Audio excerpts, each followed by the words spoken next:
Maintenant, avant de clôturer les puissances, on va approfondir un peu la notion de la valeur efficace. On va voir, puisque pour commencer les puissances, on a dû commencer par définir ce qu'est une valeur efficace. D'accord? Maintenant, pour terminer avec les puissances, on va approfondir la notion de la valeur efficace. On va voir réellement ce que ça signifie, valeur efficace, physiquement parlant. D'accord? Un phénomène physique. Parce que les calculs, on se sert des valeurs algébriques. D'accord? Des moins et des plus. Tandis que physiquement, il n'y a plus de signe moins, de signe négatif. D'accord? On a deux schémas là, deux circuits identiques. Sauf que la tension la source de tension du premier circuit est de 7 plus 8 sinus de T. Tandis que celle du deuxième circuit, c'est moins 7, 8 plus 8 sinus de T. On va calculer la puissance moyenne de ça, P moyenne. D'accord? Ici, c'est idem, P moyenne. Que la résistance va absorber. Ici, c'est pareil, d'accord? Ainsi que les courants efficaces et les tensions efficaces. Courants efficaces qui passent dedans. Et efficaces. Et V efficace. Aux bornes. V efficace. D'accord? Ici, je vais mettre, j'ai mis VS comme pour la source, tandis que là, c'est la tension aux bornes de la résistance. Ici, c'est idem. VS et I efficace. V efficace et I efficace. Voilà. C'est pas pour rien qu'on a les deux circuits identiques, d'accord? Sauf la tension change, d'accord? Et on va voir, qu'est-ce qui change là-dedans? Pour ça, on commence par, on appelle ça le premier circuit, I1, d'accord? Deuxième circuit. On commence par le premier circuit. Pour calculer la puissance moyenne, la puissance active, si tu préfères, absorbée par la résistance R, il suffit, sachant qu'on a P est égal à le premier, d'accord? On va faire le premier. Voilà.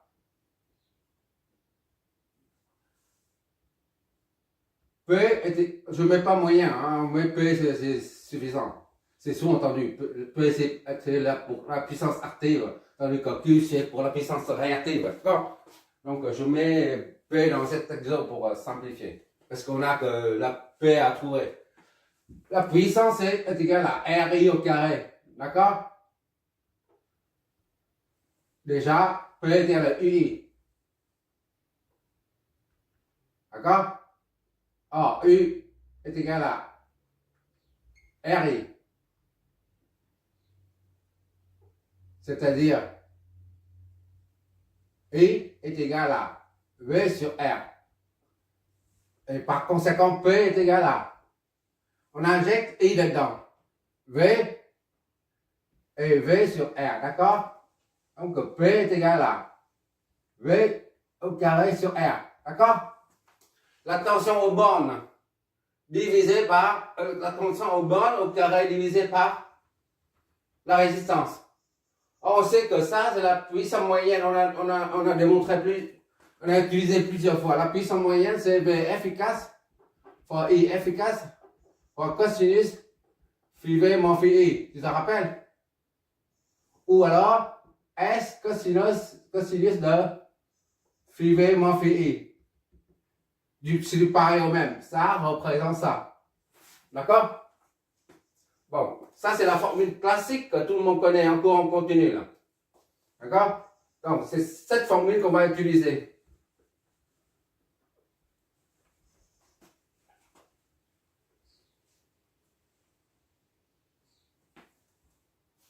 P est égal à V au carré sur I.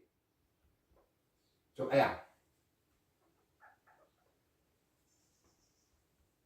V, c'est la tension efficace, vu que la puissance moyenne se base sur la tension efficace, d'accord? V ici, là c'est 1 et 0. V, 1, 0, c'est V ici, là. C'est cette tension-là. Et c'est la même que cette tension-là, d'accord? Donc, il faut trouver, c'est-à-dire V, S efficace, d'accord, au carré, divisé par R. Ok, là, ça c'est la tension efficace. D'accord? Bon, maintenant il faut, puisqu'il ne s'agit pas d'une. Lorsqu'on a affaire à un courant sinusoïdal, tu te rappelles la valeur efficace, I efficace ou V efficace, d'accord? Est égal à intégrale de 0 à t de C. ICA, tu regardes la démonstration, ICAT au carré dt, d'accord? Ça, 1 sur t, racine. Voilà, la valeur efficace d'un courant, ou alors la valeur efficace d'une tension, c'est la même chose, sauf que ça devient V, c'est tout. VCA, courant alternatif, d'accord? dt. Voilà. Ça deux formules. Et ça, c'est la valeur efficace du courant. Et ça, c'est la valeur efficace de la tension. Et si le courant ou la tension est sous forme cosinusoïdale, si VCA, T est égal à V max, d'accord, fois cosinus quelque chose. Si ça est égal à ça, là, quand tu injectes ça dedans, tu trouves V efficace est égal à V max sur racine de 2. Tu te rappelles? Il suffit de revoir. Ou alors, si c'est un courant, alors tu auras I max sur racine de 2. D'accord? Là, c'est uniquement pour les signaux sous forme sinusoïdale. Il n'y a pas de plus devant. Il n'y a pas de 7 devant. Il n'y a pas de constante devant. Juste ça. Sinus de t, par exemple, ou 8 sinus de t. Alors, ça passe. V efficace est égal à. S'il n'y a pas de 7, ici, supposons que VST est égal à 8 sinus de t. Alors, V max, ça correspond à ça. V max. D'accord?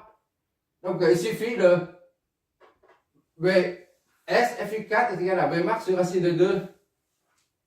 D'accord? Mais en l'occurrence, VST n'est pas égal à ça. Il y a un autre terme, c'est le 7, la constante 7. Donc, la valeur efficace n'est plus ça. N'est plus égal à V max sur racine de 2. D'accord? La valeur efficace de la tension n'est égale à la valeur maxi, la valeur de crête, tension de crête, divisée par racine de 2, que s'il n'y a pas de constant devant. Là, on a une constante en plus. D'accord? Donc, cette formule-là ne convient plus à notre situation là. Idem pour là. Ça ne convient plus. On ne peut pas dire, voilà, la valeur efficace de cette tension est égale à 8 sur racine de 2. Ça ne marche pas. D'accord? Donc, il faut trouver la valeur efficace de ça à partir de la formule générale. Il y en a deux là. Une pour trouver le courant et une autre pour la tension. On va se servir de cette formule-là pour trouver la valeur efficace. On a V efficace est égal à V max sur racine de 2 parce que VCA dedans là est égal à V max cosinus oméga t plus phi. Mais en l'occurrence, devant V max cosinus oméga t plus phi, il y a une constante. Donc, cette formule ne convient plus. D'accord? Donc, il faut trouver, maintenant, je reprends la formule, d'accord? On a besoin de la valeur efficace de la tension aux bornes de la résistance R. Donc, on se sert de cette formule-là.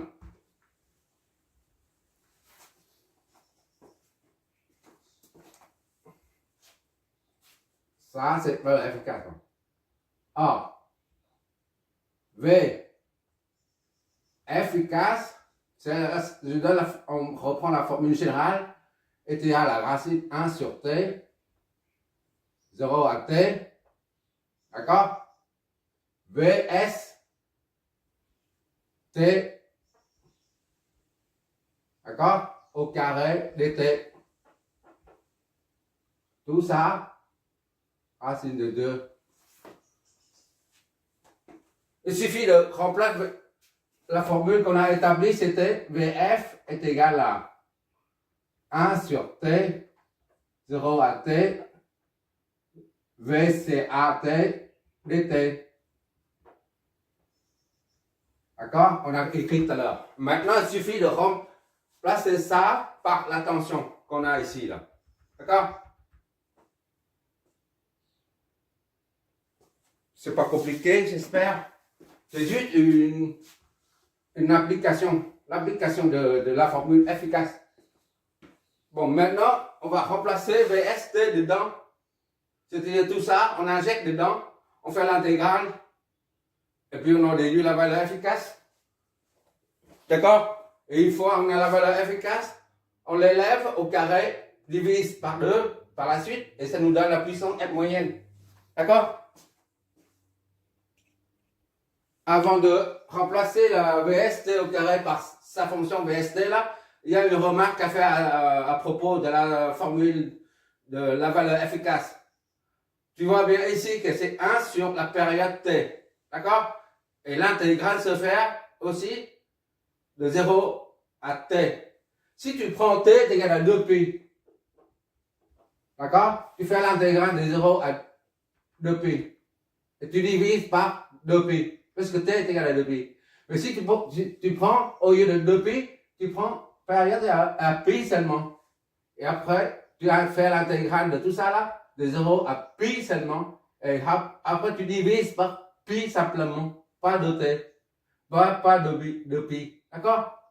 Pour simplifier le calcul, on prend pi simplement. D'accord? Mais la période, c'est 2pi. Tu te rappelles que tu intègres de 0 à pi divisé par multiplié par 1 sur pi, ou tu intègres de 0 à 2pi divisé par 1 sur 2pi, ça c'est pareil au même. D'accord? Et par conséquent, on va intégrer de 0 à pi seulement pour simplifier les calculs. Mais si tu n'es pas convaincu, tu peux faire toi-même et tu verras, c'est ça dans le même résultat.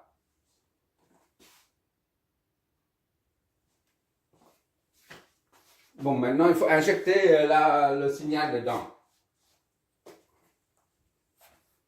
Donc, ça nous donne VF est égal à 1 sur T. D'accord? 1 sur T, 1 sur Pi. On prend 1 sur Pi, d'accord? Intégrale de 0, Pi. VST, tu injectes ça dedans. 7 plus 8 sinus de 2t. De t. Il ne faut pas oublier cette quantité physique infinitésimale. D'accord? Voilà. Voilà. Maintenant, il suffit d'intégrer ça et tu auras la valeur efficace. Ça, c'est au carré. D'accord? La fonction au carré. Donc, cette fonction, on l'élève au carré.